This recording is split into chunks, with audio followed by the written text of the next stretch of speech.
Boa tarde a todos. Em primeiro lugar, a gente pede desculpa pelo atraso, mas nós tivemos um pequeno atraso na parte da manhã e acabou que esse atraso se refletiu agora. Retomando aqui nossos trabalhos com o painel 3, Direito ao Esquecimento e a Justiça Eleitoral, com a certeza do sucesso, de repetir o sucesso que nós tivemos na parte da manhã. É um tema que já circula entre nós há algum tempo, mas ainda atual, e que na Justiça Eleitoral, no direito eleitoral, tem outras implicações, as implicações peculiares e tormentosas que os nossos palestrantes terão que enfrentar. Agradeço ao Flávio e à Nathalie pelo convite de presidir. Uma alegria estar ao lado dessas duas pessoas que eu admiro e tenho apreço especial. Sem mais delongas, vou passar a palavra para a desembargadora Jaqueline Lima Montenegro, desembargadora do Tribunal de Justiça do Estado do Rio de Janeiro, ex-presidente e ex-corregedora do Tribunal Regional Eleitoral, mestre em Direito pela Unesa, doutorando em Direito pela Unesa. É a palavra.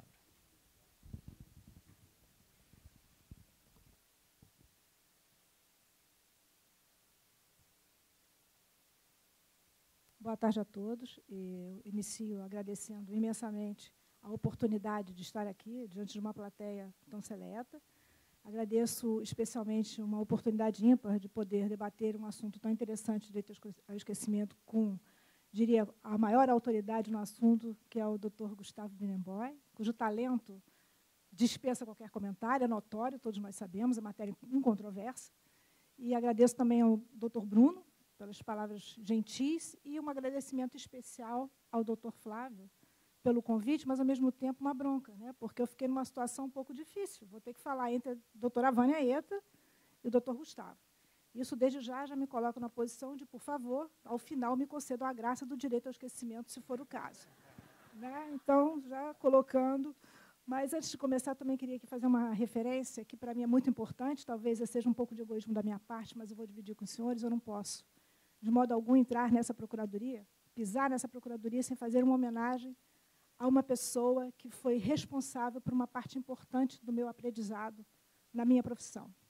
Uma pessoa que eu tenho uma gratidão eterna, porque ele não foi só um chefe, ele foi um professor, ele foi praticamente um pai. Então, eu entro aqui com muito orgulho, digo que, se alguma coisa eu fiz de bom na minha vida profissional, uma parte de qualquer qualidade que vocês consigam enxergar em mim, eu devo ao doutor Antônio Carlos Cavalcante Maia, que é um procurador do Estado, que amava e se orgulhava demais de ser procurador do Estado. E me ensinou o amor pelo serviço público e o apreço que a gente deve ter pela coisa pública. Então, se eu tenho uma formação, em qualquer medida, que demonstre esse apreço pelo exercício da função pública, eu aprendi com o doutor Antônio Carlos Cavalcante Maia. De maneira que ele já não está mais entre nós, mas, seja lá onde ele estiver, eu quero que ele saiba que jamais esquecerei, não poderei nunca passar aqui sem fazer essa referência. E com ele não tem direito ao esquecimento, ele é memória eterna. Bom, iniciando, o tema realmente é um tema atual, um tema que, embora estejamos agora conversando mais sobre ele, ele não é exatamente um tema tão recente assim, porque já no século passado, esse direito ele já foi inúmeras vezes lembrado e até postulado, não só aqui, né, e até tem um artigo muito interessante do professor Renan Dott, que é sobre o direito ao esquecimento, uma das primeiras, que eu saiba, aqui no Brasil, referências a esse tema, mas esse direito, na verdade, ele já encontrou aplicação nos Estados Unidos, ainda na década de 30 do século passado, evidentemente, também, posteriormente, na França, onde ele ganhou, na verdade, esse apelido de direito ao esquecimento, que até então era um direito de estar só. E, por fim, ele teve também larga aplicação na Alemanha. Tem até um caso que é um caso paradigmático, que é de um soldado Libach, que realmente passou por uma situação de vida onde o direito ao esquecimento foi mencionado e decidido pela corte, pelo tribunal alemão, com base nesse direito ao esquecimento, de modo que esse direito ao esquecimento não é propriamente um direito novo, mas aqui entre nós ele tem ganhado cada vez mais importância. E talvez por muitas razões. Né? A primeira delas, uma conjuntura jurídica. Por quê? Porque hoje nós adotamos, a partir de 88, um modelo de Constituição diferente daquele modelo que até então nós costumávamos, né, adotar. Uma Constituição cheia de princípios, né? E muitas vezes princípios esses até com conteúdos vagos, e que justamente permitem, né, a partir de uma hermenêutica, a se chegar, e dessa Constituição, apesar de não estar explicitamente ali inserido um determinado direito, desde que ele tenha algumas características, ser um direito fundamental, por exemplo, a partir de um exercício de hermenêutica, você aurir desta Constituição novos direitos. E esse seria, por exemplo, a explicação para o fato de nós estarmos aqui, né, já com alguma frequência, aplicando o direito ao esquecimento, em que pese não haver nenhuma disposição, né, nenhuma norma escrita falando de um direito ao esquecimento. Mas isso não se faz também por qualquer razão. Isso tem uma razão e tem um fundamento jurídico, que é exatamente essa conjugação de uma Constituição que tem um conteúdo axiológico muito forte, decorrente de um movimento que a gente chama, né, de neoconstitucionalismo, e também decorrente de um Código Civil, que já lá, na parte que trata dos direitos da personalidade, já deixa claro que ali ele trata de alguns direitos da personalidade, mas ele não fecha a questão, ele permite que, além daqueles direitos, você possa aurir outros direitos, além daqueles que estão ali positivados. Então, a conjugação dessas duas circunstâncias é que permitem, né, e tem permitido que os tribunais, agora com uma frequência até maior, façam uso do direito ao esquecimento na solução de determinados casos concretos. Mas, a essa altura do campeonato, o senhor já deve estar se perguntando o que o direito ao esquecimento tem com a justiça eleitoral. Eu diria que tem muito com a justiça eleitoral. Nós não podemos falar em direito ao esquecimento, e como o direito ao esquecimento seria um assunto que demandaria, digamos assim, um dia inteiro, eu estou aqui partindo de um recorte. Em relação ao direito ao esquecimento e à justiça eleitoral, existe um momento em que a aplicação dele pode ser a diferença entre estar elegível ou não estar elegível. No sentido não da inelegibilidade constitucional, mas no sentido da apresentação do candidato àquele público destinado, né, a levá-lo ao exercício do mandato. E esse momento é exatamente esse que nós vamos começar daqui a poucos dias, que é o momento da propaganda eleitoral. Quando é que o direito ao esquecimento pode ser necessário para esse candidato? De logo, eu quero dizer que nós não estamos falando aqui de candidatos que estão em condições de inelegibilidade. Porque os candidatos que estão inelegíveis, ainda que seja apenas por uma condenação em segundo grau de jurisdição, como nós já vimos hoje de manhã, essa condenação em segundo grau de jurisdição, naqueles determinados fatos descritos na lei, ela é suficiente para afastar essa condição, né, de se candidatar a um cargo eletivo. Mas esse candidato, claro, evidentemente, ele não tem nem condições de falar em direito ao esquecimento, porque ele não está ainda no momento de falar em esquecimento. Ele ainda nem sequer, né, restou, a sua condenação nem sequer restou confirmada, então ele está vivendo um fato. O fato não é pretérito, esse é o primeiro ponto. Se ele está, nesse momento, praticando o fato, ou está sendo acusado da prática de um determinado fato, é evidente que o direito ao esquecimento aqui não se aplica. Ele está exatamente naquele sentido que a norma eleitoral emprega para considerá-lo ficha suja, ou seja, impossibilitado de concorrer para aquele pleito. Mas, então, a quem serve o direito ao esquecimento? O direito ao esquecimento vai servir exatamente àqueles candidatos que já foram condenados por outras práticas ilícitas eleitorais ou improbidade administrativa, que também leva à inelegibilidade, e que agora, passado aquele período, né, de inelegibilidade, geralmente 8 anos, eles retornam, 4 ou 8 anos, eles retornam à vida pública com a pretensão de retomar os seus mandatos. É para essas pessoas que vai servir, eventualmente, a alegação do direito ao esquecimento. Para que os senhores tenham a noção exata da dificuldade de se compatibilizar o direito ao esquecimento com outros direitos fundamentais de igual importância, especialmente aqui tratando do direito à informação, liberdade de expressão e direito de informação jornalística, eu vou me permitir ler um trecho, uma frase que não é minha, mas que diz muito a respeito da nossa dificuldade. A liberdade de imprensa não faz seu poder sentir-se apenas sobre as opiniões políticas, mas também sobre todas as opiniões dos homens. Ela não modifica apenas as leis, mas os costumes. A soberania do povo e a liberdade de imprensa são, pois, duas coisas inteiramente correlatas. A censura e o voto universal são, ao contrário, duas coisas que se contradizem e não se podem encontrar por muito tempo nas instituições políticas de um mesmo povo. Entre 12 milhões de homens que vivem no território dos Estados Unidos, não há um só que tenha ousado propor restrição da liberdade de imprensa. E mais, quando se concede a cada qual um direito de governar a sociedade, cumpre reconhecer-lhe a capacidade de escolher entre as diferentes opiniões que agitam seus contemporâneos e apreciar os diferentes feitos cujo conhecimento poderá guiá-lo. Isso não é meu, isso é de Tocqueville, no livro dele, que fala sobre a democracia na América. Daí vocês têm a importância do princípio, né, do direito de liberdade, do direito à informação e da liberdade de imprensa. Não há nenhum outro direito que possa sustentar com mais vigor uma democracia, um Estado democrático de direito, senão a livre imprensa, o livre direito de ser informado e de informar. Por quê? Muito simples. Porque, evidentemente, que as melhores escolhas nós fazemos, isso não só no campo do direito eleitoral, na vida, né, para que a gente possa escolher bem o que a gente precisa saber. A gente precisa conhecer bem os objetos que nos são postos a escolher. E para que nós possamos escolher bem, nós precisamos conhecer perfeitamente as pessoas que estão se candidatando para nos representar, para gerir aquilo que não é meu, não é seu, é de todos. Às vezes eu me pergunto, e o exercício da jurisdição eleitoral muitas vezes me colocou nessa encruzilhada, se aquelas pessoas que estão ali se candidatando ao exercício de cargos públicos, se elas realmente estão imbuídas, percebem a responsabilidade que trazem para si. Porque se é difícil a gente gerir o dinheiro do vizinho, calcule o que é gerir uma sociedade inteira. E eu digo isso porque, ao passo em que eu estou dizendo aqui, afirmando que a liberdade de imprensa é um pilar de uma sociedade democrática, que é o pilar da soberania popular, porque é através da imprensa, através dos órgãos de comunicação, que o povo se faz ouvir. Né? Num país como o nosso, numa cidade imensa como o Rio de Janeiro, como Brasília, como todas as de São Paulo, de que maneira o povo se faz ouvir, se não através do megafone da liberdade de imprensa? A soberania popular só tem um jeito, em sociedades como as nossas, complexas, só tem um jeito de ser exercida. Nós precisamos ter voz. Quem é a nossa voz? Somos eu e vocês gritando em praça pública? Não, a nossa voz é a imprensa.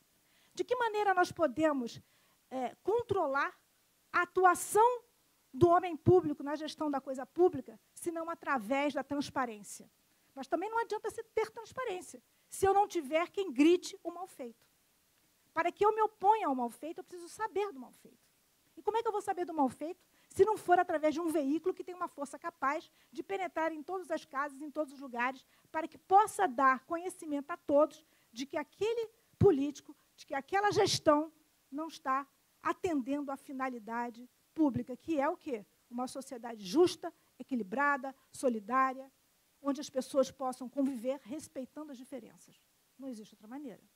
Mas, ao mesmo tempo, e aí vem a nossa dificuldade, nós não podemos deixar de reconhecer que os homens também, diante do poder de um veículo de comunicação, seja ele qual for, comunicação de massa, e isso é um outro elemento que fez recrudescer o conflito envolvendo o direito ao esquecimento, e aqui eu faço um parêntese, nós não estaríamos, talvez, nessa quadra de preocupação em querer ser esquecido, se nós não estivéssemos hoje vivendo um avanço tecnológico, onde a notícia, ela é notícia aqui, agora, lá no Japão e na China, em tempo real. Nós vivemos em tempos onde não há mais fronteiras. As fronteiras geográficas foram derrubadas por uma coisa chamada Rede Mundial de Computadores. Não existe mais barreira da língua, porque se eu não souber falar, eu boto no Google, eu vou entender o que está escrito ali. Não há mais barreiras, não há nada que segure mais. Então, quando uma pessoa se vê numa situação em que elas têm o seu nome lançado na mídia, e nós sabemos hoje que se você botar o seu nome num jornal ali, se você pesquisar no Google, você vai achar. Você pode não ser ninguém, mas se você botar o seu nome, se em algum momento você aparecer numa nota de rodapé de jornal, o seu nome vai estar lá.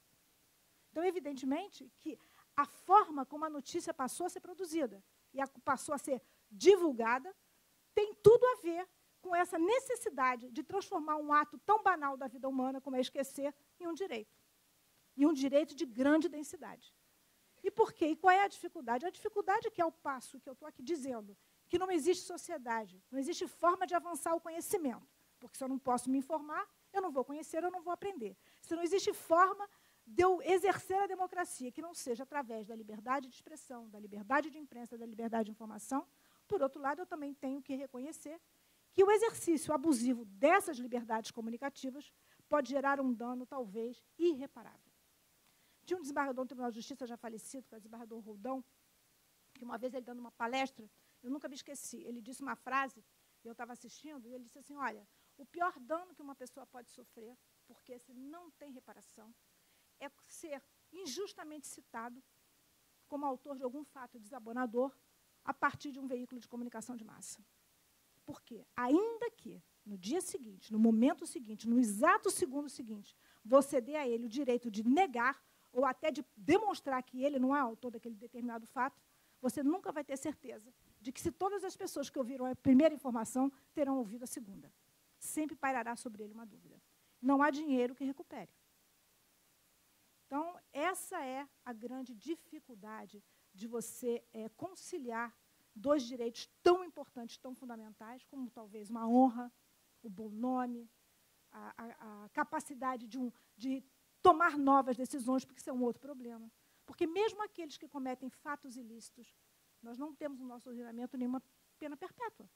Concordam? Não temos. Então, eu tenho que reconhecer, mesmo para aqueles, os malfeitores, a possibilidade, não de reescrever a sua história, né, apagar o que está para trás, dizer que nunca fiz. Isso eu acho realmente que isso é um absurdo, isso não existe. Mas eu tenho que permitir a ele o direito de recomeçar. Não de reescrever, mas de começar uma nova história com novas bases. E aí, como é que eu faço isso? Se aqui eu estou dizendo que não é possível você viver numa sociedade democrática, plural, sem que eu possa permitir a esta mesma comunidade conhecer os seus, para que elas possam até mesmo bem regular o convívio, porque viver em sociedade é um pacto. Eu sei que isso é uma coisa trivial, mas é verdadeira. E ela é trivial e é a mesma coisa muito importante, porque hoje o que nós não fazemos aqui é cumprir o pacto social. No Rio de Janeiro, nós estamos vivendo dia a dia o que é? A falência dessa noção de pacto social. Quando alguém comete um mal feito, ele está fazendo o quê? Na essência, é um ato de traição ao seu próximo. Porque você tem ali um pacto, você tem ali um acordo de bem viver. Porque senão não é possível a gente conviver. Todos nós somos diferentes. Então, cada um de nós que na verdade, abre a possibilidade, ou abre a porta para deixarem uma margem de descumprimento daquela regra de conduta combinada, ele está, na verdade, traindo uma forma de vida.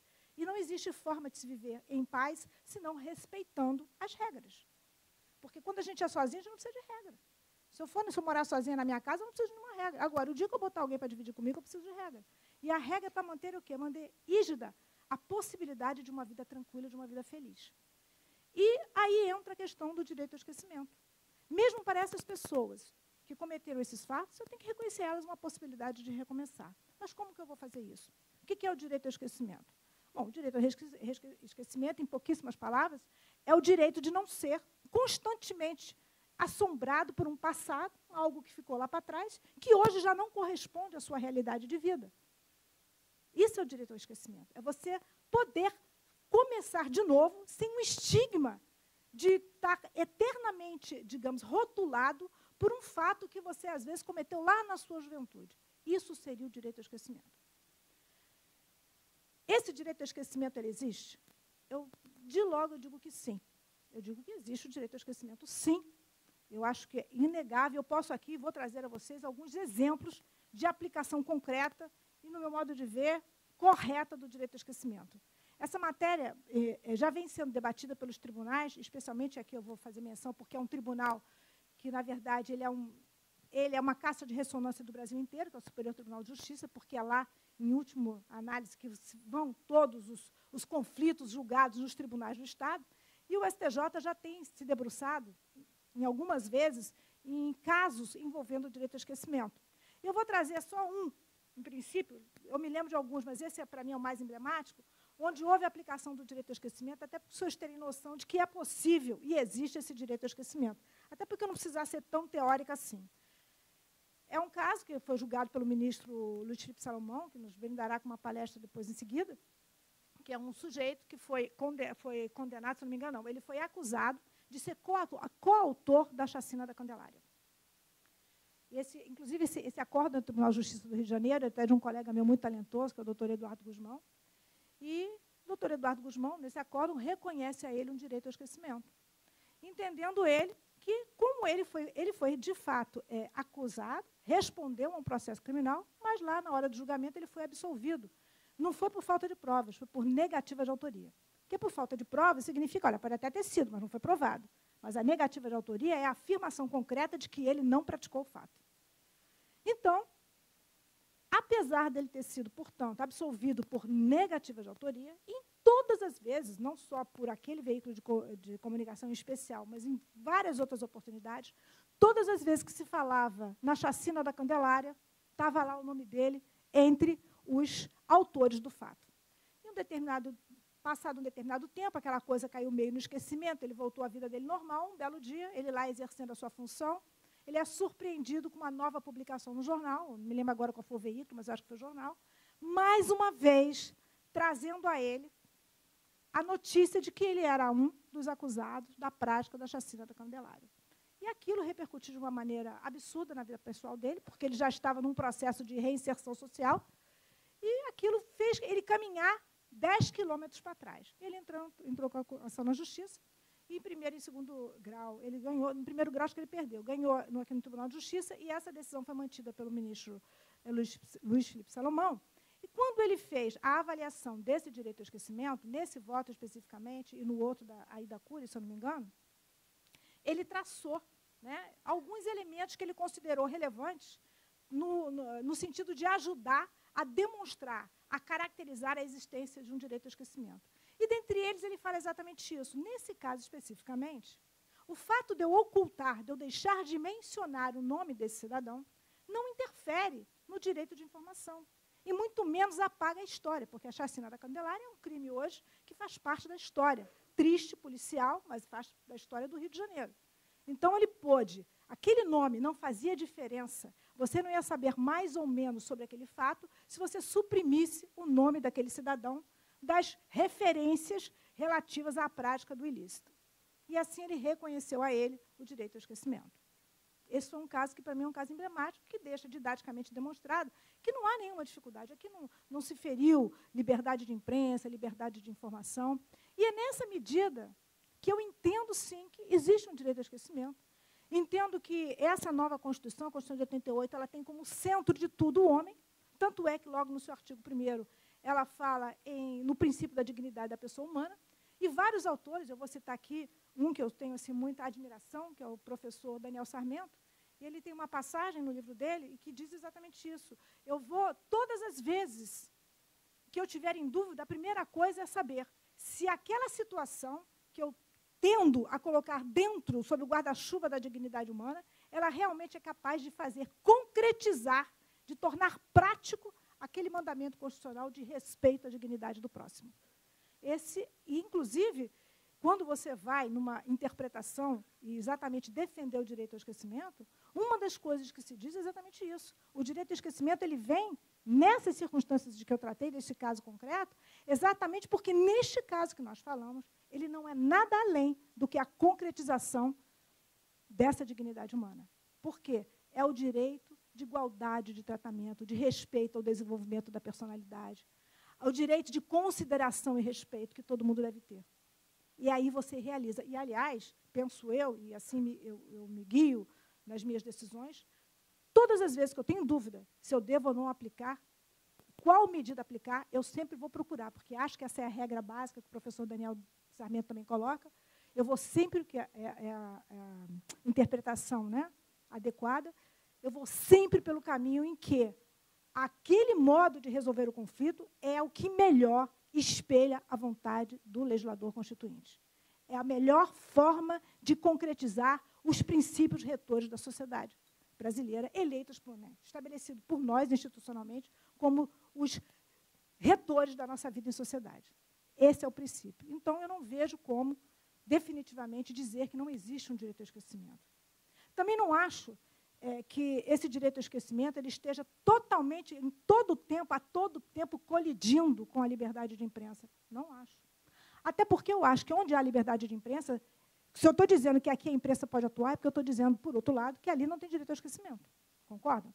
Então, não acho que haja nem essa tanta dificuldade. O que eu acho que existe realmente, e nisso eu concordo com o professor Gustavo, que tem um artigo que eu nem sei se a frase é sua, mas, para mim, ela é, e eu sempre digo que é sua, que é a censura no retrovisor, e que ele fala uma coisa muito importante. Seria uma alegria se nós todos seríamos... Quanto valeria, né, para um político um direito ao esquecimento, né, nos dias de hoje? Uma fortuna.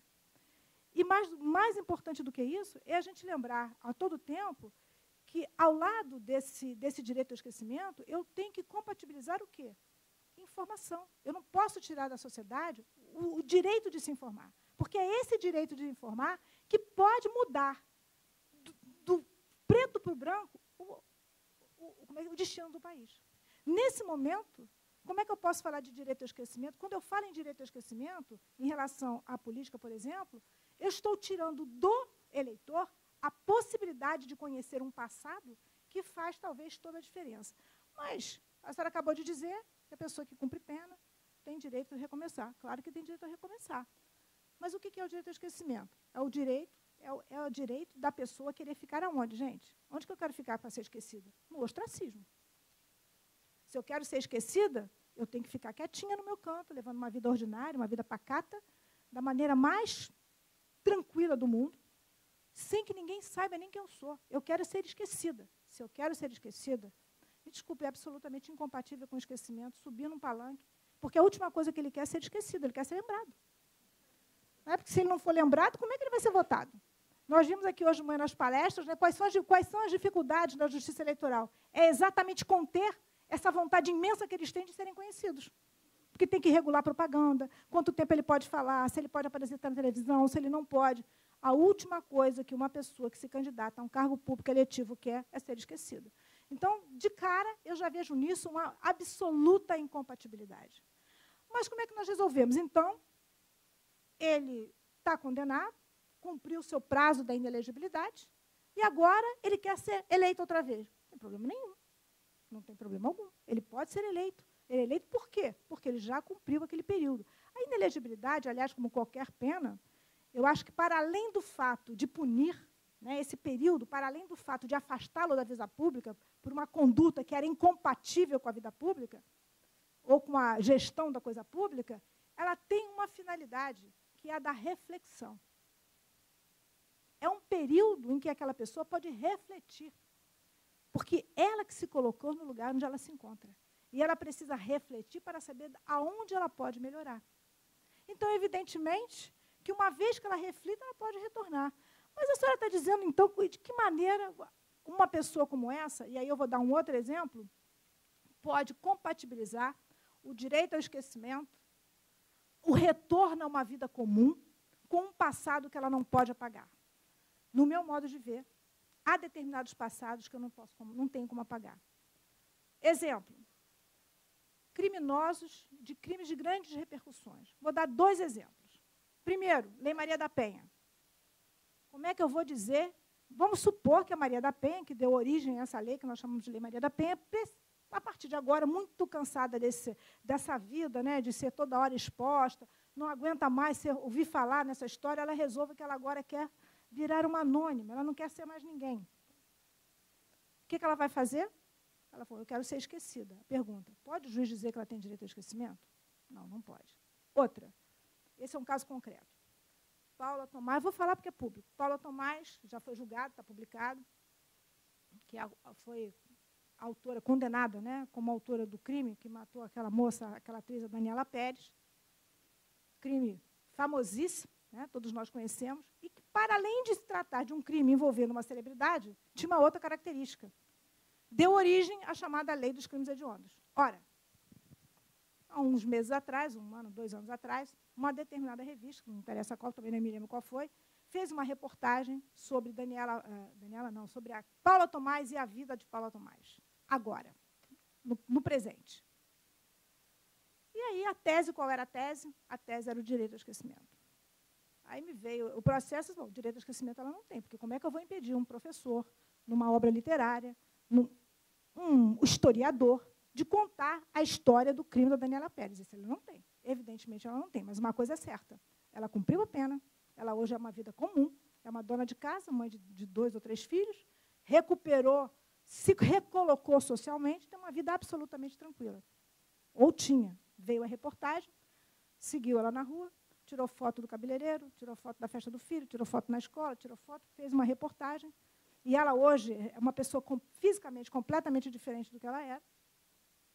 E botou aquilo, estampou na capa da revista. A vida dela virou do avesso outra vez. E ela veio, então, com essa pretensão, e eu entendi ali, naquele caso, que não havia um direito ao esquecimento, que não podia haver. Eu não tenho como dizer que eu não vou lembrar. Como é que eu vou apagar a história? Não tenho como. É a censura no retrovisor, isso a gente não pode, como eu falei no meu modo de ver, o direito, ele não pode, a pessoa não pode pretender reescrever a história. O que está escrito, está escrito. Ela pode pretender, sim, começar uma nova história. No caso da Candelária, ele não estava reescrevendo, porque, de fato, ele não fez parte daquela história. Ele foi colocado indevidamente na história.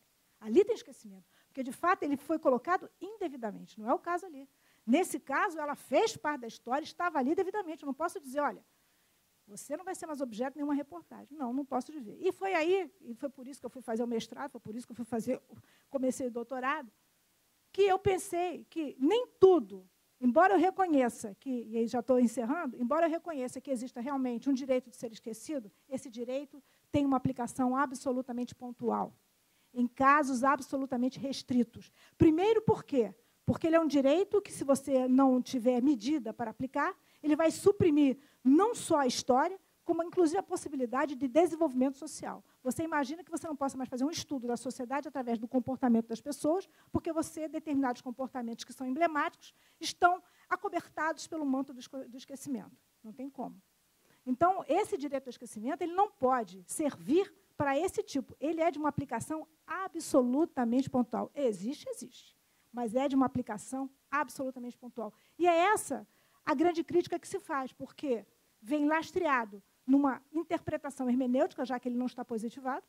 Fora isso, se dá ao princípio da dignidade da pessoa humana uma largueza absurda, muito embora esse princípio é vago propositadamente, porque, se você fechasse o princípio, ele não poderia, no futuro, albergar a percepção de outros direitos que não estavam ali transcritos, e é ele que abre essa oportunidade, é ele que dá esse guarda-chuva, desde que aplicadas as regras necessárias de hermenêutica. E aí eu cito Karl Larens, que fala até de um direito superador da lei. E, ao mesmo tempo, você vai conviver, e é preciso que você tenha muito cuidado, porque você vai conviver com uma insegurança jurídica tremenda.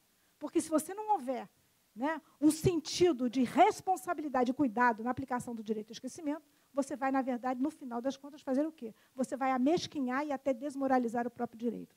Em casos como esse, eu já estou encerrando, como esse da Paula Tomás, que eu me referi, não há um direito ao esquecimento. O que há é um direito ao recomeço, e essa, exatamente, eu peço aqui até licença para registrar, é a minha tese de doutorado.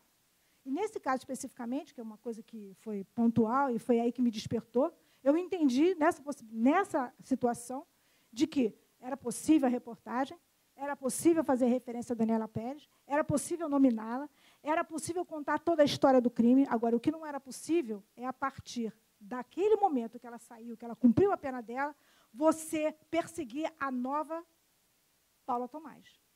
Essa nova Paula Tomás tem direito a uma nova vida. Então, quer fazer a reportagem, contar a história? Pode fazer a reportagem, citar na sala de aula, fazer programas de televisão, tudo o que quiser, está tranquilo, problema nenhum. Agora, respeitando o marco. Qual é o marco? Reabilitação social. Cumprida a pena, passado o período de expiação da culpa dela e de cumprimento, e de, como é que se diz, e de cumprir, né? E de se reabilitar com a sociedade, ela tem direito de recomeço. E aí? Quer fazer, faz. Usa as imagens de arquivo, tudo que tiver de arquivo dela. Usa tudo que se tem em arquivo dela. Usa a história dela até aquele dia, o dia que ela entrou na prisão, até o dia que ela saiu. Dali para frente, se ela não quiser ser fotografada, não vai ser. Se ela não quiser dar publicidade à família dela, não vai ter. Porque ela precisa se reabilitar. Porque, senão, não tem sentido. Então, é melhor a gente abrir um paredão e fuzilar. Se eu não garantir o mínimo de possibilidade de ambiente para a reinserção social, vai virar retórica a vara de execução penal e a lei de execução penal. O sentido da aplicação da pena, seja no civil, seja no direito eleitoral, seja no direito civil, qual é? É você pagar a sua pena social, refletir e voltar a pautar a sua vida. E o ser humano, ele é capaz de mudar. O ser humano é um ser racional, é um ser capaz de repensar a sua existência e começar uma nova história. E é isso que eu acho que precisa ser garantido.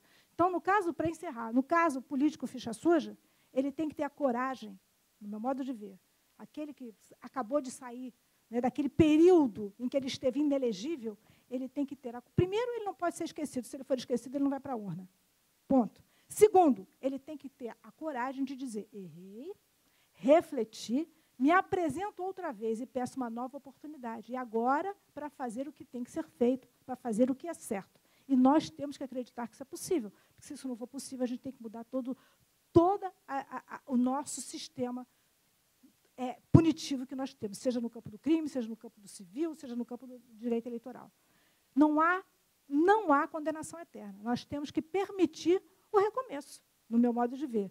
Então, é só para encerrar, e agora realmente já encerrando, existe o direito ao recomeço, existe o direito ao esquecimento, existe. Mas, volto a dizer, uma aplicação responsável e pontual, porque a regra é a liberdade, a regra é a informação. Somente uma sociedade informada qualifica a cidadania.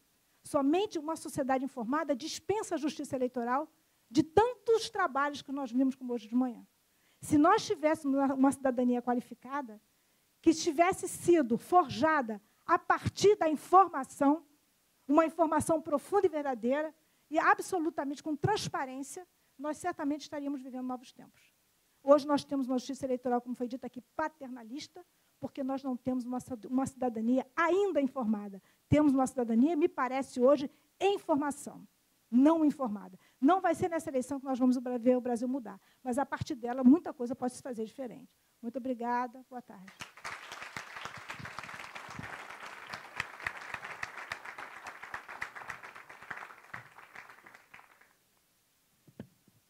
Muito obrigado à desembargadora Jaqueline Lima Montenegro, que mostrou muito bem as dificuldades da gente conciliar, não eternizar uma pena, um estigma, um rótulo com a liberdade de expressão e o acesso à informação.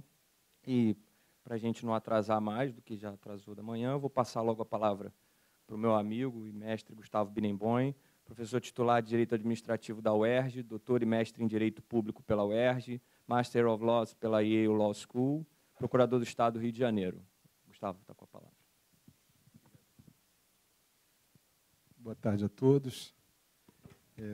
Grande satisfação de participar desse evento.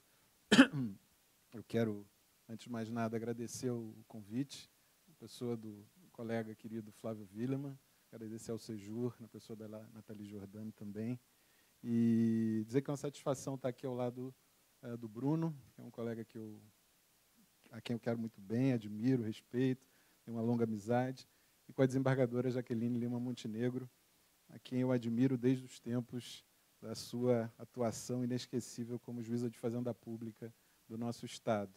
Quero também dar um depoimento que o meu primeiro chefe aqui na Procuradoria-Geral do Estado, há quase 23 anos, foi o procurador Antônio Carlos Cavalcante Maia, a quem nós nos referimos carinhosamente como chefe Maia. Tamanha a sua autoridade moral, seu amor pela casa, sua dedicação ao ofício público. E também testemunhar que ele falava da desembargadora, hoje desembargadora Jaqueline, com grande orgulho, grande satisfação, e a todos nós era sempre uma garantia de imparcialidade, correção, de busca de justiça, ter um processo julgado na vara da então juíza de Fazenda Pública Jaqueline. Então, quero dar esse depoimento, dizer que tive um prazer enorme em ouvi-la a respeito desse assunto, que, para mim, é um assunto, não vou dizer delicado, porque estamos acostumados a discutir temas sempre muito palpitantes, candentes. Esse é um assunto que ganhou grande relevância no Brasil nos últimos anos, talvez por ele ter sido redescoberto na jurisprudência europeia nos últimos anos.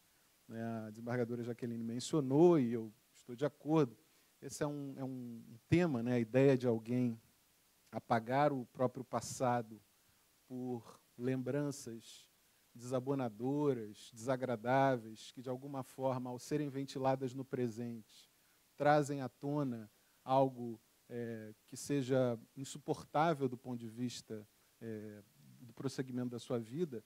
É uma ideia que já teve ressonância em muitos foros, sobretudo na Europa, nos Estados Unidos, até a década de 30 do século XX. Mas, no segundo pós-guerra, na Europa, esse tema voltou com muita força já sob esse rótulo de direito ao esquecimento, quer dizer, o direito ao olvido na Itália, o direito ao olvido na Espanha, o droit à l'oubli na França, e, sobretudo, na Alemanha, numa pronúncia que eu não saberia fazer corretamente, o caso Lebas foi um caso que tornou o direito ao esquecimento, talvez universalmente conhecido, de um sujeito ligado à questão da execução penal, de um sujeito que conseguiu, na justiça alemã, proibir a produção e veiculação de um filme que contava a história do seu crime quando ele já fora condenado, cumprir a pena, e a alegação era de que, além da dificuldade de ressocialização que a produção daquela obra cinematográfica lhe causaria, havia também a discussão em torno de uma espécie de bis in idem penal. Quer dizer, ele seria apenado novamente com a obra cinematográfica, já tendo cumprido integralmente a sua pena, tendo, de alguma forma, direito ao esquecimento desse fato diante do cumprimento da sua obrigação perante a justiça criminal. Essa ideia realmente ganhou muita força até os anos 70 do século passado, quando ela passou a sofrer uma forte contraposição, exatamente em função de argumentos ligados à liberdade de expressão, à liberdade de imprensa e ao direito à informação. Não o direito à informação propriamente individual, ligado à ideia de liberdade de informar, ser informado e obter informação, ter acesso à informação, mas como um direito coletivo, como se fosse um direito difuso da sociedade ser livremente informada, ainda que esses fatos tivessem acontecido há muito tempo, ainda que esses fatos não tivessem propriamente uma relevância histórica notória, ainda que esses fatos não tivessem, aparentemente, um interesse público claro, direto, imediato. E daí começaram a surgir decisões que se contrapunham a essa afirmação histórica do direito ao esquecimento. Tudo isso para dizer que esse tema realmente volta ao temário da jurisprudência, sobretudo europeia. Nos Estados Unidos ele não encontra hoje em dia guarida, e o Brasil se insere nesse tema muito mais próximo da jurisprudência europeia, com uma decisão que hoje já pode ser considerada célebre, de 2014, do Tribunal de Justiça da União Europeia, no caso Mário Costerra Gonçalves, que era um cidadão espanhol que, a uma certa altura da vida, se tornou inadimplente com a previdência social do seu país. E o que aconteceu foi que ele teve um bem penhorado, um imóvel de sua propriedade penhorado. Esse imóvel foi levado a leilão à praça e o edital foi publicado no jornal La Vanguardia da Espanha. Ele acabou quitando a dívida, se tornou novamente adimplente, mas o que aconteceu no ano de 2008 foi que o jornal La Vanguardia carregou todos os seus exemplares anteriores, até um ano X do século XX, na internet. E aquela informação que havia se perdido na poeira do tempo, como se diz nos Estados Unidos, o jornal de hoje é o papel que embrulha o pão de amanhã, aquela informação, de uma hora para outra, se tornou acessível na ponta do dedo, com um simples enter num computador de qualquer pessoa, em qualquer lugar do mundo e a qualquer momento. E ele invocou o direito ao esquecimento para, postulando a retirada, não da informação, não daquela notícia do leilão do seu imóvel, do site do jornal La Vanguardia, mas buscando a desindexação daquela notícia, daquele link da ferramenta de busca do Google, da rede mundial de computadores. O que o Tribunal de Justiça da União Europeia decidiu nesse ano foi algo realmente muito importante. O tribunal decidiu que ele tinha direito ao esquecimento porque não havia um interesse público claro e manifesto na manutenção daquela notícia, pelo menos na ferramenta de busca, que muitos anos já tinham se passado desde aquele acontecimento e de que o decurso do tempo tinha retirado, vamos dizer assim, o interesse em termos da contemporaneidade daquela informação, afinal de contas ele tinha quitado a sua dívida. e, finalmente, que não havia nenhum interesse histórico em se saber que o Costerra Gonçalves era caloteiro, ou em algum momento da vida passou por dificuldades com a previdência social do seu país. Duas observações ou duas ressalvas muito importantes foram feitas naquele julgado, coisa que nem sempre aparece nos acórdãos, nas decisões brasileiras a respeito desse tema. O Brasil tem essa tendência, quase um malveso, de repetir acriticamente decisões que vêm de outras jurisdições, muitas vezes de forma crítica, sem fazer a devida aclimatação ao nosso ordenamento jurídico, e muitas vezes também sem observar os detalhes. Muitas vezes as decisões são citadas com a profundidade de um pires, aquela superficialidade de uma decisão copiada e colada de uma jurisdição estrangeira. Essas duas ressalvas me parecem importantes, embora não resolvam todos os problemas. A primeira é de que o tribunal fez questão de dizer que havia um sem número de situações em que a presença do interesse público faria prevalecer o direito à informação, e de que era o direito à informação a regra e o direito ao esquecimento a exceção. E a segunda ressalva, a de que a ordem era dirigida à ferramenta de busca, e que o Google não era um veículo de imprensa, e que, se o fosse, se colocaria em questão uma discussão mais profunda, que seria se, num juízo de ponderação, ou seja, o nome que se queira dar, de balanceamento, sopesamento, ou de colisão de direitos em jogo, se era possível que o direito ao esquecimento prevalecesse sobre a própria liberdade da imprensa de informar o cidadão. O fato é que essa decisão teve um impacto muito grande sobre o direito brasileiro, e essa acabou sendo vamos dizer assim, um agente deflagrador de decisões no país sobre esse assunto. A desembargadora Jaqueline já mencionou uma decisão do Superior Tribunal de Justiça muito importante sobre esse tema, que foi o caso Chacina da Candelária. Esse foi um caso de uma pessoa que foi acusada e acabou sendo absolvida por negativa de autoria.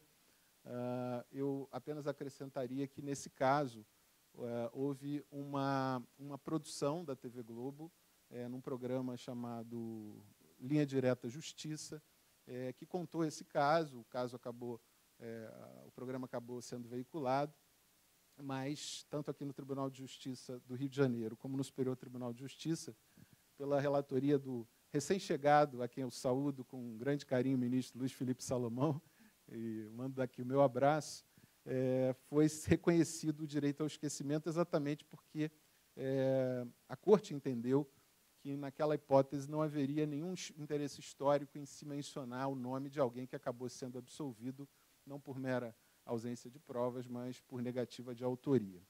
Mas, naquele mesmo momento, o tribunal julgou um outro caso que também envolvia o direito ao esquecimento, o famoso caso Aida Cury. Exato.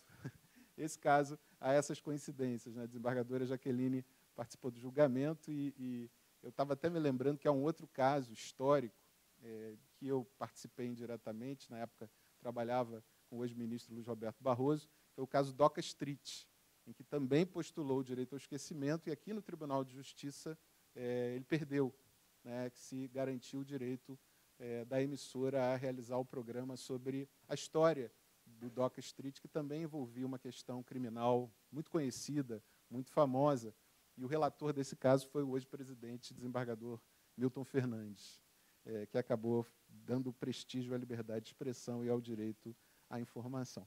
Mas, como eu dizia, nesse caso aí da Cury, ao contrário do que se deu no caso Chacina da Candelária, o Superior Tribunal de Justiça considerou, era um caso também muito rumoroso, de grande expressão midiática. Os irmãos de Aida Cury, ainda vivos, postularam que a obra não fosse veiculada porque contava, ela foi vítima de um crime sexual, quer dizer, na verdade, uma tentativa de crime sexual, e foi arremessada do alto de um prédio aqui no centro do Rio, como uma tentativa de simular um suicídio. E teve uma repercussão enorme na imprensa, O caso foi contado por um dos irmãos, inclusive publicamente, num livro, e depois postularam o direito ao esquecimento. E, nesse segundo caso, o Superior Tribunal de Justiça entendeu o contrário. Entendeu? O caso é rumoroso, mas, de fato, há um sofrimento toda vez para familiares, toda vez que se conta, mas há de prevalecer aqui, diante do seu relevo histórico, talvez pelo fato de se tratar de um crime sexual, da história da violência contra a mulher e tal, se garantiu a veiculação do programa e o direito ao esquecimento não foi reconhecido. Eu faço esse relato histórico apenas para situar a discussão, talvez num patamar teórico um pouco distinto do que fez a desembargadora Jaqueline Montenegro, mas para chegar às mesmas conclusões no que se refere à aplicação desse direito, suposto direito ao campo eleitoral. A meu ver, há 3 correntes doutrinárias, numa simplificação quase que arriscada, sobre o direito ao esquecimento. A primeira corrente, a de que toda vez que se menciona, alguém menciona fatos sobre o passado de uma outra pessoa, há o direito do titular da história, do personagem, a impedir que essa história seja contada, ou seja, dependeria de um ato de consentimento do personagem à retratação do fato, seja pela imprensa, seja por um historiador, seja por um romancista, seja por um cineasta, de qualquer que seja a forma.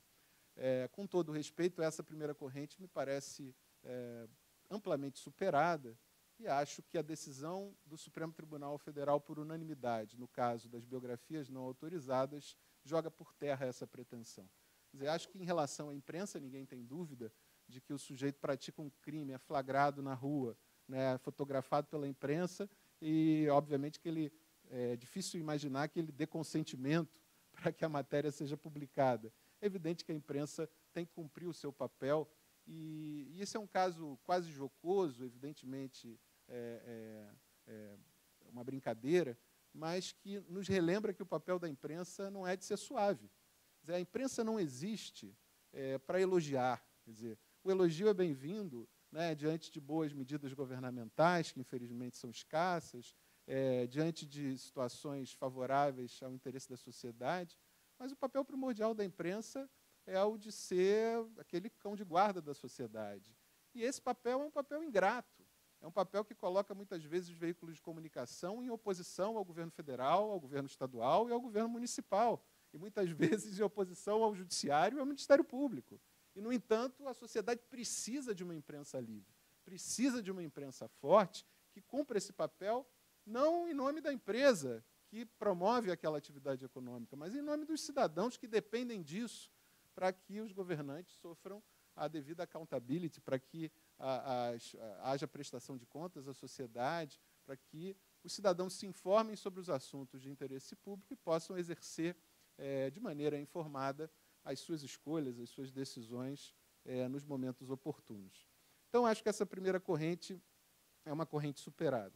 Há uma segunda corrente que a meu ver, a que tem prevalecido no Brasil, tanto em sede doutrinária entre os civilistas, temos aqui agora professor titular, meu querido amigo Anderson Schreiber, que é um talento assim, evidente, e a quem eu quero muito bem também, que defende a ideia de que se aplica aqui, nesse caso, a técnica da ponderação de interesses ou da ponderação de direitos, de que há uma oposição entre o direito, ora à privacidade, ora algo diretamente extraído da dignidade da pessoa humana, e o direito à liberdade de expressão, o direito à liberdade da imprensa, ou o direito à informação, no sentido mais amplo, de buscar a informação ou de informar. E, nesse sentido, se defende que, em cada caso, que o judiciário deva tomar a decisão. Há situações que, de fato, me parecem muito delicadas sobre pessoas, por exemplo, que, num determinado momento da vida, foram vítimas, crianças que foram vítimas de crimes sexuais, e que não têm, obviamente, nenhum interesse em que aquilo seja relatado publicamente a todo tempo, ou a discussão dificílima sobre até que ponto vai o direito de terceiros a ter informação sobre uma pessoa transgênero, em que medida essa pessoa pode ou não ter a sua história contada publicamente, em que medida isso não afeta os pontos mais delicados da sua personalidade, da sua dignidade. E aí, nessas situações, parte da doutrina defende que haja uma proteção do direito à privacidade, o que se daria por uma espécie de esquecimento ou de apagamento dessa história do passado, embora sempre seja muito delicado se pensar que alguém possa se relacionar com outra pessoa sem que essa outra pessoa tenha acesso à informação sobre a sua identidade originária, sobre a sua história de vida, algo que, ao fim e ao cabo, estaria contido no seu próprio assento de nascimento. Então, são discussões muito delicadas. Mas a terceira corrente, que é a que eu me filio, e com todo respeito às posições doutrinárias em contrário, é a posição que hoje prevalece no direito norte-americano. Quer dizer, eu não consigo entender que exista, pelo menos tal como tem sido construído desde essa decisão emblemática da União Europeia, um direito ao esquecimento que permita o apagamento de informações do passado. Quer dizer, acho que há uma tendência da gente, talvez até a neurociência possa explicar, da gente pensar nos problemas a partir apenas do próprio umbigo, a partir da nossa experiência concreta, e uma dificuldade de pensar nas repercussões sociais, nas repercussões para outras pessoas igualmente concretas, mas que não estejam ali naquele momento. Eu tenho grande dificuldade de reconhecer o direito ao esquecimento como um instituto autônomo do direito, ainda que isso não decorra do fato de que não haja uma norma constitucional expressa que o preveja, nem no Brasil uma norma legal expressa que o preveja. Quer dizer, a minha dificuldade não é bem essa, embora isso me pareça também relevante. A minha dificuldade é pelo fato de que as sociedades modernas se construíram a partir do paradigma do acesso amplo e restrito à informação, e de que o acesso à informação é condição sine qua non para o exercício de todas as demais liberdades. E esse direito à informação, que envolve a revelação, a divulgação, a discussão e até a crítica sobre informações, é um direito que não está sujeito a nenhum prazo decadencial ou prescricional. E é um direito que envolve algo muito caro às sociedades contemporâneas, que é o direito à memória e à historiografia social. Quer dizer, nenhuma sociedade se constrói a partir só do presente. Quer dizer, não estou falando nem de algo mais genérico, como a identidade nacional, como a história da civilização do país. Eu estou falando de algo mais corriqueiro, como direito à informação sobre a política nacional, sobre a economia nacional, sobre a comunidade em que nós vivemos, e o direito às escolhas, à tomada de decisão sobre as coisas mais comezinhas, mais corriqueiras da nossa vida. Então, antes de prosseguir e chegar na questão eleitoral, eu faço disso quase que uma profissão de fé. Gosto de separar o que eu acho ser o joio do trigo. Eu ouvi aqui a desembargadora mencionar a frase do saudosíssimo desembargador Roldão, e quero muito bem ao Roldãozinho, que hoje já é desembargador, com todo o brilho. Quando ele menciona não há nenhuma dor maior do que ser citado injustamente numa matéria jornalística, eu quero dizer que isso não envolve direito ao esquecimento. Quer dizer, a informação ilícita, a informação incorreta, é a informação que merece o direito à retificação do personagem envolvido, que merece o direito de resposta, que merece a responsabilização civil do responsável e, em situações extremas, quando tipificado o crime, a responsabilização pelo crime que seja, contra a honra de quem injustamente foi mencionado. O direito ao esquecimento tem uma aplicação especificamente voltada a informações verdadeiras, né, de uma verdade incontroversa que em função do decurso do tempo e dessa passagem do tempo, acabam trazendo à memória, trazendo à experiência pessoal de alguém no presente uma vivência desagradável ou, em alguns casos, insuportável.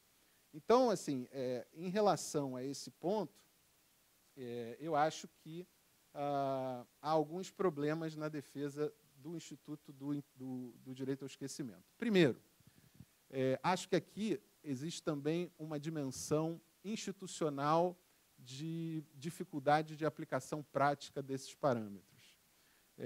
Os parâmetros do interesse público e da relevância histórica são parâmetros de grande plasticidade argumentativa. Em outras palavras, me parecem com uma margem de subjetividade extrema. Quer dizer, não consigo imaginar situações que não possam ser julgadas por um lado ou para o outro, com a alegação de que há ou não interesse público, há ou não interesse histórico sobre aquela matéria. Essa situação não é uma questão apenas de mas isso é uma circunstância inerente ao exercício da jurisdição. Alguém poderia responder assim.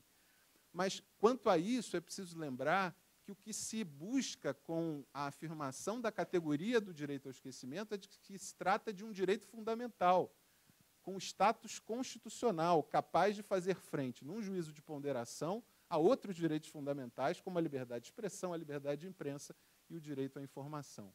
E é um entendimento pacífico, tranquilo, de todos os tribunais constitucionais respeitáveis do mundo ocidental, da Corte Interamericana de Direitos Humanos, do Tribunal Europeu de Direitos Humanos, que não se pode aplicar restrições a direitos fundamentais num regime de discricionariedade. As restrições demandam previsão legal expressa e devem ser objetivas, exatamente para evitar-se o perigo de uma relativização extrema de um direito fundamental diante de exceções de interesse público. Mas aqui não, o que se busca é um direito fundamental contraposto, baseado em juízo de ampla discricionariedade judicial, que são os juízos sobre a existência ou não de interesse público e a existência ou não de relevância histórica. Um outro problema é o problema teórico ligado à dificuldade da antecipação histórica. Nem sempre é possível, e eu diria que em nenhum caso é possível, se antecipar claramente qual é a informação que se tornará relevante no curso do tempo. Eu me lembro que se buscou e não se conseguiu acesso, por exemplo, aos autos de um processo conduzido pela Justiça Militar Brasileira contra uma ex-guerrilheira que, a certa altura da vida nacional, se tornaria presidente da República. Parece que aqueles autos foram incinerados, ou que a Justiça Militar deu outro fim que não permitiu acesso exatamente para a sociedade desvendar o que de fato se deu na vida pregressa da ex-presidente Dilma Rousseff, numa situação em que, evidentemente, qualquer que seja o juízo de ponderação que alguém pretenda adotar e para quem admita a existência do Instituto, não haveria como se advogar o direito ao esquecimento contra alguém que pretendia e acabou se tornando a primeira magistrada da nação. Uma outra dificuldade é, ao lado do alto grau de subjetividade, o que eu chamo de risco sistêmico envolvido num instituto novo como esse. Qual é o risco sistêmico? É o de que, do lado de quem invoca, e aqui eu me lembro de uma aula que eu proferi há 1 ou 2 anos na Escola da Magistratura para magistrados, um determinado magistrado, de maneira muito exaltada, me indagou: não, mas se o senhor se colocar nessa posição da pessoa que tem a dignidade aviltada pela rememoração constante, diuturna, de um fato pretérito muito desabonador, o senhor vai chegar à conclusão de que o direito ao esquecimento tem que ser reconhecido. Esse é justamente o problema. Todas as pessoas que individualmente invocam o direito ao esquecimento sobre o seu passado estão convencidas de que conviver com o seu passado é algo muito desagradável. Sistemicamente, se todos nós, tivermos elementos do nosso passado que sejam desagradáveis de serem lembrados, pudermos invocar e exercitar e obter uma tutela jurisdicional que nos permita o apagamento do nosso passado, como sociedade, nenhum de nós terá direito à informação sobre nenhum de nós. Eu conversava outro dia com um colega civilista sobre isso, de como nos Estados Unidos, por exemplo, o acesso à informação sobre ex-criminosos que cometeram crimes sexuais contra mulheres é importante. Num toque de dedo, ao, por exemplo, chamar um Uber, uma jovem pode saber se aquele motorista foi ou não envolvido num crime sexual. Passados quantos anos forem. É injusto? Se ele se reabilitou, se converteu, se tornou celibatário, se tornou um anjo, não importa. O direito à informação daquela pessoa é assegurado. Então, me parece que há um risco sistêmico real, e na justiça eleitoral, agora chegando ao ponto final, isso é perceptível claramente, de que o direito ao esquecimento aplicado com tamanha generosidade, com tamanha elasticidade, com tamanha discricionariedade judicial, possa tornar o direito à informação um verdadeiro queijo suíço. Os relatos que advogados do Google, como o doutor Eduardo Mendonça aqui presente, têm dado, os depoimentos do número de notificações, que já não estão mais na casa dos milhares, mas na casa dos milhões, partindo de pessoas que pretendem a desindexação, e o número de ações judiciais que tem se multiplicado recentemente, numa pletora realmente preocupante, nos leva a acreditar que nós estamos diante daquela situação em que, individualmente, todos alegarão e, coletivamente, ninguém defenderá um direito à informação de toda a sociedade. Como é que isso se transpõe, a meu ver, para a justiça eleitoral? E aqui eu concordo integralmente com a desembargadora Jaqueline Montenegro. A minha exposição poderia se resumir. O direito não existe, mas se existir, ele não se aplica à justiça eleitoral. E por que é que ele não se aplica? Porque não há situação mais emblemática do Estado democrático de direito, do direito à informação dos cidadãos, do direito de escolha plenamente informado, do altar da democracia, do que o processo eleitoral. Se alguém se pretende candidato, se alguém se pretende homem público, evidentemente essa condição é inerentemente incompatível com qualquer pretensão de esquecimento do seu passado. Seja porque existe por parte da imprensa não apenas um direito, mas aqui citando lá o jornalista, professor da Escola de Comunicação da USP, Eugênio Butti, há um dever da imprensa de informar, mais do que um direito, a imprensa tem o dever de informar, e, sobretudo, informar fatos desagradáveis, desabonadores, cumprir esse ônus de informar. E aqui, evidentemente, estou me atendo ao parâmetro da informação correta, da informação verdadeira e não da informação ilícita, porque é aqui que se coloca o debate. Mas, mais do que isso, mais do que o direito subjetivo individual de cada órgão de imprensa, de cada site de jornalistas, se coloca aqui o direito difuso da sociedade à informação.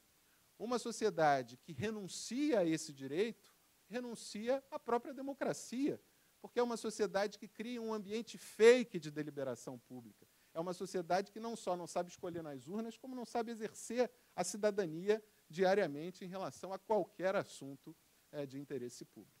Alguém poderá dizer, mas isso é um delírio, quase que um argumento ad absurdum de alguém que imagina que isso vai se proliferar. Pesquisem o que se passa hoje, pesquisem os tribunais, a Justiça Eleitoral brasileira, os tribunais regionais eleitorais, e como isso é uma estratégia hoje de marketing político. Da mesma forma que existem os data brokers na internet, existem as empresas especializadas em apagar tudo que desabonador exista sobre aquela pessoa. E existem os advogados competentíssimos que pretendem se valer da justiça eleitoral brasileira não para contribuir com o aprimoramento da democracia no país, mas com a maximização das chances de resultados positivos dos seus clientes. Os advogados nada têm a ver com isso. Os advogados estão no seu papel e agem dentro do que deles se espera. O problema é que a justiça eleitoral brasileira tem que ser prudente, a meu ver, e falo isso com todo respeito, porque acho que a justiça eleitoral brasileira tem prestado, nesses 30 anos de democracia, um serviço relevantíssimo ao nosso país, tem que ser firme em rejeitar sumariamente esses pleitos. Não é possível que um ex-presidente da República que sofreu impeachment pretenda invocar o direito ao esquecimento para impedir que as novas gerações saibam o que se deu naquele tempo, saibam o que se dava na casa da Dindo, o que foi a Fiat Elba, ou que não possam saber exatamente quem era PC Farias ou o irmão do ex-presidente. E isso não é por um delírio, uma obsessão de filigrana, de fofoca pessoal. Isso é o país que está em jogo. E, muitas vezes, essas questões, analisadas do ponto de vista estritamente individual, alguém pode se condoer dessa situação. Né? Nessa palestra na Emerge, esse mesmo juiz me indagou, mas por que é que toda hora a Rede Globo, a cada ano, conta a história novamente do Guilherme de Pádua? Como eu não sou o Schroeder, não tive o prazer de responder pela emissora, mas como professor e como advogado, num Estado democrático de direito, não é a imprensa que tem que explicar por que ela faz uma cobertura. São as autoridades públicas que têm que explicar por que impedem a imprensa de fazê-lo. E é evidentemente o caso. É um caso de repercussão nacional. A moça era atriz da novela das 9. Não tem nada a ver com o fato de ser filha de uma autora. Evidentemente que há um interesse em se saber quais são os labirintos da mente de um criminoso, de uma pessoa bem-sucedida, que era uma estrela da novela e que, evidentemente, se envolveu em algum tipo de viagem psicótica para chegar nesse crime. Agora, quando isso se transpõe para a justiça eleitoral, quer dizer, o absurdo é completo, e nesse ponto eu concordo com a desembargadora Jaqueline em gênero, número e grau. Eu vou me encaminhar para o fim para mencionar um caso julgado pela Corte de Cassação da Itália, que me parece uma situação muito próxima da realidade brasileira. Eu costumo dizer que a Itália se parece muito mais com o Brasil do que Portugal, inclusive pelas suas mazelas, mas, nesse ponto, acho que a justiça italiana agiu com grande sabedoria. Era um caso que envolvia um político italiano que fora denunciado por um crime de corrupção, e o caso, obviamente, teve grande repercussão na imprensa, a denúncia foi noticiada, e, a uma certa altura, esse político foi absolvido. Também, naquele caso, foi absolvido por...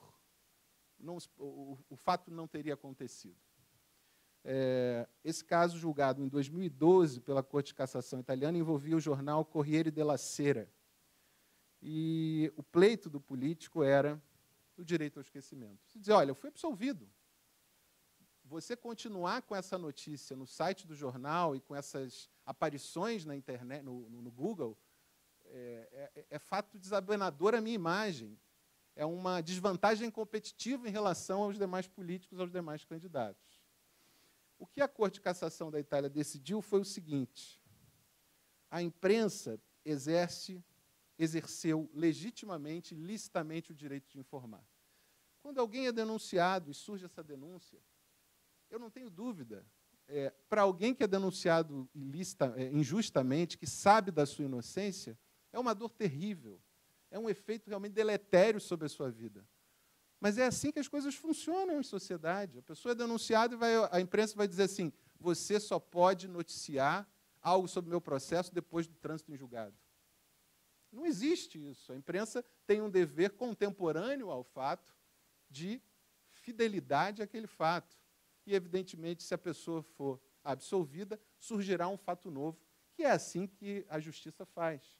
Quer dizer, da mesma forma que na denúncia vige o princípio indubio pro societate, que pode resultar numa absolvição até por falta de provas, indubio pro réu, porque as sociedades amadureceram a ponto de considerar melhor correr o risco de absolver o culpado do que condenar um inocente. Da mesma forma, na imprensa, é o interesse da sociedade que prevalece em saber que esse político foi denunciado num determinado momento, ainda que no momento ulterior tenha se provado inocente. Então, qual foi a decisão da Corte de Cassação italiana? Não há direito ao esquecimento, porque o direito à informação não prescreve. Não há prescrição sobre o direito à informação. Mas a circunstância de que a informação é permanente, de que ela se espraia pela internet de forma pervasiva, pode, uma vez cristalizada no tempo, levar a uma informação errônea aos cidadãos. não há o direito de apagamento do fato, mas há um dever de atualização da notícia. E aí a Corte de Cassação italiana deu a solução de que havia um dever do jornal de atualizar a notícia, seja com um link ao lado, seja com uma nova informação, dizendo, sabe aquele fato tal, agora aquele político foi absolvido, permitindo que aquele sujeito não mais alegue que há um dano à sua imagem. Ele, de fato, foi denunciado e acabou sendo absolvido, permitindo que o cidadão tenha acesso à informação, conheça os fatos como eles se deram e que, afinal, saiba que aquele político acabou sendo absolvido. Essa é uma solução que, ainda inconscientemente, aplica a máxima do Stuart Mill sobre o direito à informação e à liberdade de expressão. É inevitável, no convívio humano, que mentiras sejam faladas, que fatos inverídicos sejam veiculados como fatos reais. E essa é uma circunstância que, irônica e curiosamente, aproxima a imprensa da justiça. Muitas vezes o Poder Judiciário, até pela sua organização em instâncias, é institucionalmente preparado para lidar com o erro, para lidar com a revisão das decisões anteriores. E assim também a imprensa. Só que sem a imprensa livre, sem a livre divulgação de informações, ainda que haja o risco do erro, não há sequer a possibilidade do acerto. E é nesse sentido que eu, concordando com a desembargadora Jaqueline Montenegro, acho que se há um campo em que não há direito ao esquecimento, é o campo eleitoral. Muito obrigado a todos.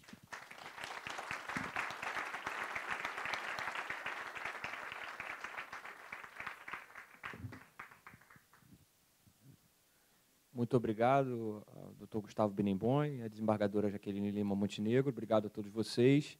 E, sem mais delongas, diante do adiantado da hora, eu declaro encerrado esse nosso painel, depois de confirmada a expectativa do sucesso.